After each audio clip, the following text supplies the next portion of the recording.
Tough 24 hours on the injury front. Last night, Kevin Durant went down in Washington. Today, we learned he'll miss at least 4 weeks with a sprained MCL and bone bruise in his left knee.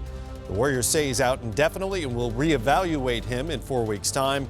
Durant was hurt when teammate Zaza Pachulia fell into him in the first quarter of the Dubs' loss to the Wizards. And the process is on hold yet again.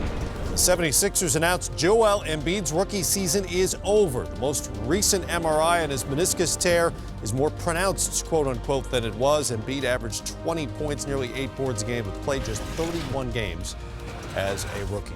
Welcome in, everybody. It is a Wednesday night in the NBA. Here to serve on Game Time, Matt Weiner, Steve Smith, Sekou Smith right there. It's good to have you with us on Wednesday. I know, on Wednesdays. I'm here.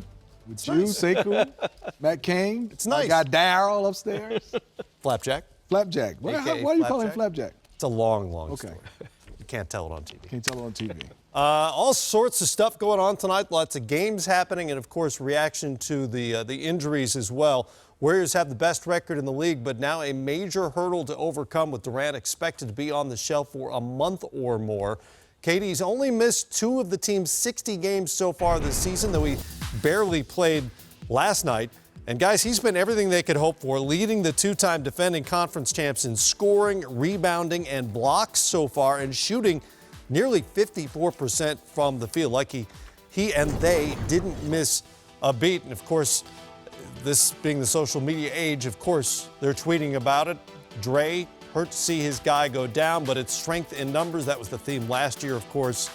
And we'll see how they respond. Stephen Curry also punched this out on his phone. Heal up. We'll hold it down until you're back on the court with us. So, guys, they come in with a 4-game lead on the Spurs in the Western Conference. If he's out, according to the prognosis, about 4 weeks, maybe more, and 4 weeks is the reevaluation. We don't really know.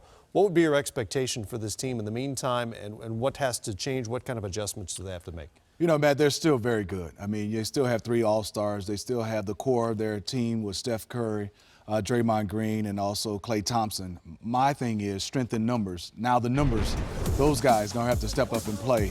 When you look at the Warriors last year, when they subbed and went to their bench, you felt like sometimes those guys maintained the lead, took the lead to another level, and even if they didn't play well, they played so hard and made teams have to compete against them.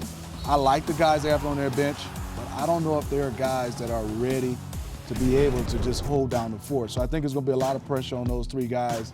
Draymond Green's about to play more minutes, and I think if you look at it, the way the league's been, at the end of the year, you want your guys to get rest, Sekou and Matt. I don't think they'll be able to rest because San Antonio is close behind them. Well, reportedly, they're set to sign Matt Barnes as well as a replacement for Durant to add to that bench. But there they are with the Spurs nipping at their heels. And I don't know how much home court matters. You'd prefer it, obviously. Cleveland won a Game 7 on Golden State's home floor last year. Remember, Golden State won Game 6 in Oklahoma City last year. When you're talking about elite teams, they can generally win road games. You'd prefer to have it, but I don't know how much of a priority that is moving forward. Well, I think if it was a team that hasn't traveled the path that the Warriors have the past few years, it might be a bigger deal. But they won a championship somewhere other than their home floor. Right. They gave one up last year on their home floor. Right. They've got the experiences I think you need to weather that storm. The tougher thing, to Smitty's point, is the bench. Last year you had a bench that forced other teams to really play to your style. Sean Livingston would come in and push the pace differently than what Steph would do.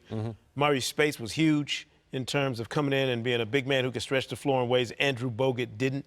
So now you're talking about a bench that really hasn't found itself this year, if you ask me. Andre Iguodala has always done what he does off that bench, but the rest of that group is largely untested. David West still trying to find his way. I'm curious what the Durant injury does to those guys, how it affects the way they continue to develop and grow their chemistry throughout this last quarter of the season.